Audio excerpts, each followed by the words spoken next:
Werewolf bar mitzvah, spooky, scary, boys becoming men, men becoming wolves. Welcome back, Tube Nation, and happy Halloween from your old pal Tube. Last week I had, we had Back to the Future Day. We had Star Wars The Force Awakens trailer number 3 come out. Lots of different stuff happened. I've released a lot of videos. I released a reaction video. It's doing really well to the Star Wars trailer. And I also released my pitch for Back to the Future 4. So scroll down, check those videos out on my on the YouTube channel here and everything. But this week it's Halloween. It's my favorite, one of my favorite holidays of the year. So what else could I do? I mean, there's really nothing else I could do but do Tube's Top 10 Halloween movies. Welcome to my nightmare. I might get a little bit of flack for this because honestly they're not your typical average Halloween movies. Not all of them, some of them are, but you know, they're the creepy movies that I like to watch around Halloween time. And I hope that you guys would like, if you guys haven't heard of one of them, check it out because they're creepy as shit. And I'm not one of those people who likes the horror movies, you know, like the jump scare horrors. I'm not a big fan of those. That's why I'm not a huge fan of, you know, The Conjuring and stuff like that, because they're just, it's the jump at you scaring shit, and I'm not a big fan of that. I like twisted shit, stuff that fucks with your mind and stuff. So here goes my top 10 Halloween movies. Number 10, I'm gonna lump these 3 movies together into one, and that is the Cube series, going from 1997 to 2004, and I believe you can find them all on Netflix right now because it's Halloween.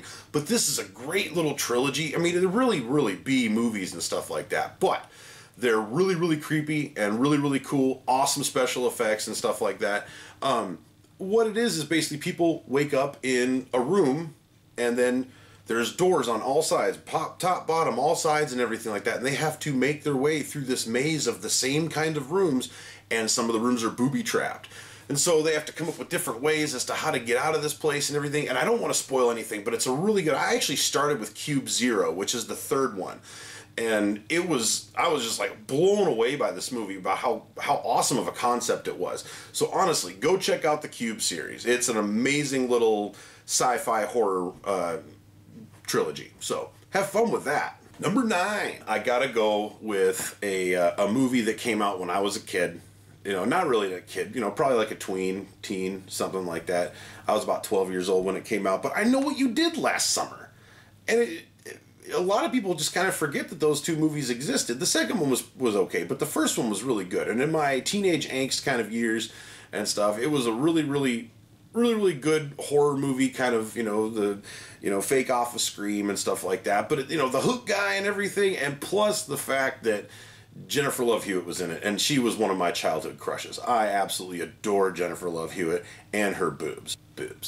But yeah, if you've never seen I Know What You Did Last Summer, and a lot of people of this generation, of kids that are coming up and starting to watch scary movies, they've never even heard of these movies. And honestly, they're all right. That's one of those kind of jump at you things, but it was what I needed when I was a teenager. If you haven't checked out I Know What You Did Last Summer, or I Still Know What You Did Last Summer, check them out. They're really dead teenager slasher flicks, and they're just fun. So number 8 is a really weird and awesome movie, and if you look at my Facebook page right now, my profile picture is this guy, but it's Satan's Little Helper from 2004, and I watched this over at a buddy of mine's house, and it's a serious B movie. The only person in that movie that I actually recognize is, I don't even know her name, but the woman that played Tim Roth's girlfriend, wife in Pulp Fiction. She also played Robin Williams' love interest in The Fisher King. Really good actress, but she was in it as the mom. But basically the story revolves around this guy who escaped from, it's either a mental facility or a prison, but he dons this creepy ass outfit, and he goes kind of after this teenage chick. He just thinks she's hot as hell, but he ends up taking her little brother trick-or-treating, and it's just ridiculous, this kinds of shit that these people get into, and the kind of stuff that he has this kid doing. This kid is just so not with it. He does not know what the hell's going on. He thinks it's his sister's boyfriend or something, and he's just having the time of his fucking life with this guy. So if you want to watch a really funny horror movie, B-side horror movie, Find Satan's Little Helper from 2004. It was an amazing little movie. 7. I gotta go with this one. A Nightmare on Elm Street. Freddy Krueger is the epitome of your nightmares. And I'm not talking about even like the later works of Robert Englund in the Freddy movies, because they got really cheesy and really campy and caricatures of themselves and stuff. And I'm definitely not talking about that putrid bucket of sludge that Jackie Earle Haley was in. And that really sucked, because it's Jackie Earle Haley, and he's really good. I've liked him ever since Breaking Away. And it just really sucked that movie just really didn't turn out the way that I hoped it was going to turn out. But it's not Robert Englund. He is Freddy Krueger. Freddy Krueger killed Johnny Depp. In movie fights, I want to slap him across the face. He fucking annihilated Johnny Depp in that movie. So, and there's one of the creepiest things that I've ever seen, and this isn't in the first Nightmare on Elm Street, but one of the creepiest things I've ever seen is Freddy versus Jason. There's a scene where this kid is sitting on his front porch with his dad, and he wakes up, and you immediately know he's in the dream world. Looks over at his dad's fucking dead. Head falls off or something. He runs out into the street, and he's like, scared as shitless, and he looks down the road, and underneath this street light is the silhouette of Freddy just fucking standing there with his claws and shit. And oh my god, dude, Freddy is such an iconic character. I love him so much. Thank you, Robert Englund. Thank you, Wes Craven. You guys rocked that shit, and I love that character. One of the best Halloween characters ever. Number 6. I gotta go with another one of my teenage ones, because this is the one that, you try to make out with a girl or something, or hold her hand, because I was really young, but I was in that phase where I wanted to take girls to scary movies and stuff, because that's what you did back in the day. And, maybe you do it too. I haven't taken a girl on a date like that in a long time. But, Scream. Scream was an amazing movie. It is from 1996 Scream with Neve Campbell and Drew Barrymore and Courtney's Cox and fucking David Arquette's Cox and all sorts of people. And it was a really jumping off point for a lot of really good actors, like Liev Schreiber was in it, and the guy from fucking SLC Punk. What the hell's his name? I can't fucking remember now. But Scream, one of the originals in my book. That was our generations. The people that were born in the 80s and stuff like that were born in the 80s. Scream was that was an awesome slasher flick, and everybody went to go see Scream. Scream Mania. I just loved it. And there was actually a time in 2003 I was working at Pizza Hut, and my girlfriend at the time and my mom were at home, and I was getting off of work. It was probably the most irresponsible fucking thing that my boss could have done, but I asked him if I could borrow the big fucking knife. It's like, I'm just going to go scare the shit out of my mom and my girlfriend really quick. I just want to borrow this big fucking knife. He's like, yeah, okay. What? Like, you should not have fucking done that, dude. But, so I donned the Scream mask, and I had the knife, and I just went and tapped on the fucking window until somebody looked out. I just fucking screamed their shit. But yeah, Scream. It was an amazing movie. Check it out if you've never seen it. I think they made 4 of them. I saw the first 3. I never saw 4, but, oh well. Scream. Check it out. 5. This one is a Disney movie. This horror movie is a Disney movie. And this movie scared the living fucking shit out of me as a kid. And that is 1980's The Watcher in the Woods by Disney. And Bette Davis was in it. It's like one of her last films. Bette Davis's last films. And the reason why this movie scared me is that this family moves into this house, and there's this caretaker who's Bette Davis, and she's just really, really creepy. And you don't know what the hell's going on, but then all of a sudden the kids start seeing this girl in mirrors with like a fucking blindfold on. She's like reaching out to him, calling for help and everything, and that started me on my I really don't like mirrors kind of thing, because I'm just worried about what I'm gonna see in mirrors and shit. So The Watcher in the Woods. I don't want to spoil too much of it for you, but The Watcher in the Woods. Check it out. 1980, Bette Davis. A wonderful, wonderful Disney flick that scared the absolute fucking shit out of me. Check it out. Number 4. The next one on the list is kind of a throwback, but I'll explain it. Night of the Living Dead. And I'm sorry, George Romero, but I'm not talking about George Romero's Night of the Living Dead. I'm talking about 1990's remake of Night of the Living Dead, starring Tony Todd, who is an amazing. He played Kern in Star Trek, and God, he was in The Crow. He's been in a lot of really good movies. He's an amazing actor, and this one was actually directed by Tom Savini, who you see in a lot of movies these days. Special effects guru, amazing stunt guy, everything. Tom Savini is awesome directing this film, and this is actually the first zombie film I ever saw. I was back in Columbia, Missouri. It was about 2002, and I went over to a guy named Ben the bartender's house, and we ended up getting a little schwilly and watching this remake of Night of the Living Dead, and it didn't scare me, but it was just, that was my first trip into zombies, man, was this one. Colorized and everything, and they did it, it's a verbatim, fucking shot for shot from the original Night of the Living Dead, pretty much. But it really drew me into that culture, and a lot of rip-offs since then. But the thing is my favorite zombie movies are ordinary people put into extraordinary situations to see who comes out on top. That's my thing of my favorite zombie movie. The ones with, the running zombies and stuff like that, rage-filled zombies and shit, they're okay. But the true, like, Walking Dead type zombies, well, I don't know. I don't watch The Walking Dead because I went to season 2, then my buddy Mikey Lorenz fucking ruined it for me, so I stopped watching it. So, but, the mindless walking zombies, man, those are my favorite kind of zombies. See who comes out on top. I also love Dawn of the Dead, but this was my first zombie movie, was Tom Savini's 1990s Night of the Living Dead. Great movie. Number 3. Next one up is Halloween, but I'm not even talking about the original Halloween. I liked the original Halloween, but honestly, Rob Zombie's 2007 film Halloween, the remake or reboot, or what do you want to talk about? That was an amazing film.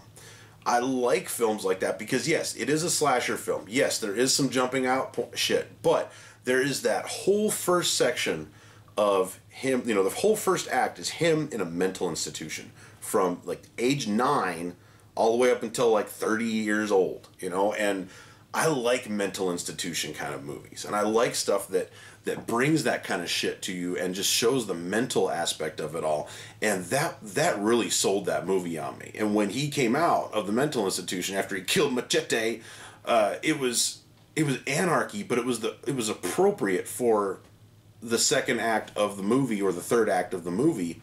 It was appropriate for it because of all the shit that you saw happen in the insane asylum. So seriously, I mean, I'm not putting down the original Halloween at all, but this was one of my favorite scary movies.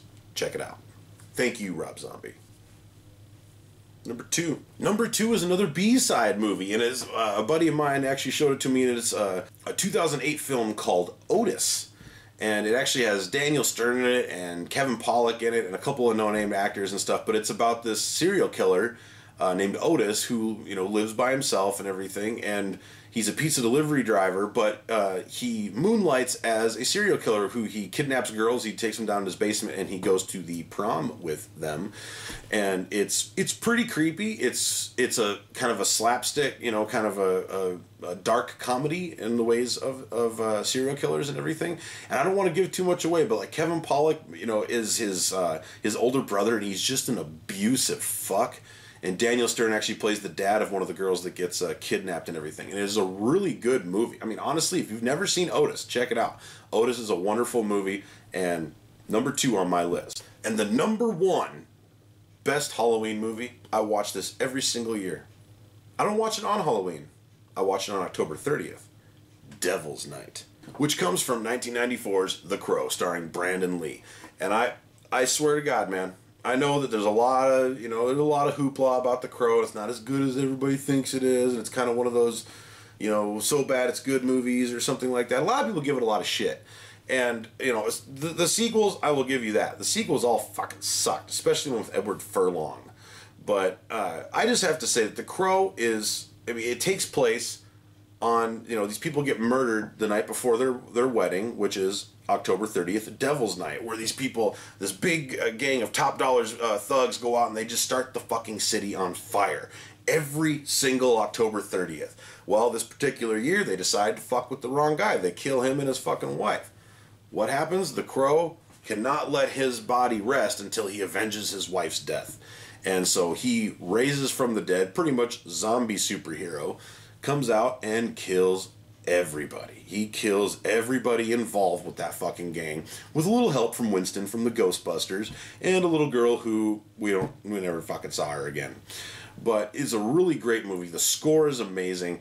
The soundtrack is amazing.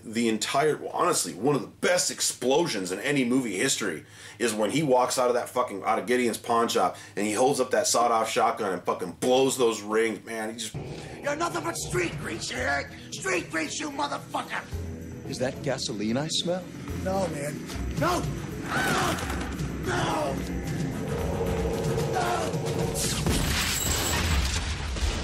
Fucking, oh my god. And there's an amazing fucking scene and the greatest Halloween movie ever because it takes place the night before Halloween. And every single Halloween, I have to say Happy Devil's Night. Because it's The Crow, man. This is Brandon Lee's last fucking film. And it's just amazing. It is an amazing movie. If you've never seen The Crow, please check it out. It's not a horror movie. It's not a gore fest, but it's a very violent revenge action movie. But it happens to take place on Halloween. Well, not before Halloween. So check it out. That is Tube's top 10 Halloween movies that I love. So if you have never seen any of these, check them out. I personally give every single one of these movies 5 out of 5 Tube thumbs up because every single one of them is an entertaining escape for the horror season, for the Halloween season, for all of us ghouls out there. Melissa Curtis, my friend from Eau Claire, Wisconsin, I'm thinking about you, man, because honestly, you are Scream Queen in my eyes. This chick has met everybody. I'm so fucking jealous of her. She showed me the other day she met Sean Bean. Or not Sean Bean, Michael Bean. My heart would have dropped out of my ass if that would have happened. But thank you guys very much for tuning in. We took a break from Completely Unoriginal last week, but we should be getting back this week, hopefully, talking about all the insane stuff and the fact that Adam St. Paul didn't like the Star Wars The Force Awakens trailer. Little fuck. But anyways, thank you guys very much for watching. Check out Completely Unoriginal. There's a link in the description below. And check out my other videos. Like, subscribe, share, comment. I love comments. Also, check me out on Twitter. Should be right here. And if you would like to subscribe to Tube Review, just go ahead and click this little green button down here in the corner. It might be down here in the corner too. I'm not sure. But @TonyTubeSir is my Twitter handle. You can check me out on Facebook under Tube Review. You see me? And have a wonderful, safe Halloween. And I say safe because of this. One last thing. I used to deliver pizza. Deliver pizza. Well, back in, I say, 06, 07, something like that. I'm driving, and that particular Halloween, the top 3 boys' outfits for Halloween were Darth Vader, Batman, and Black Spider-Man, which in the words of SNL creates a lot of invisible pedestrians. So be the fuck careful, wear glow sticks, don't take candy from weird looking fucks, and just have a wonderful, safe, but spooky Halloween. And if you're in the Redfield area, make sure you come by my house, because guess what? I might not be here, but I always blast heavy metal and creepy ass music out my windows, just like my dad used to. So, have a good one. Happy Halloween again, everybody. Thanks for watching Tube Review.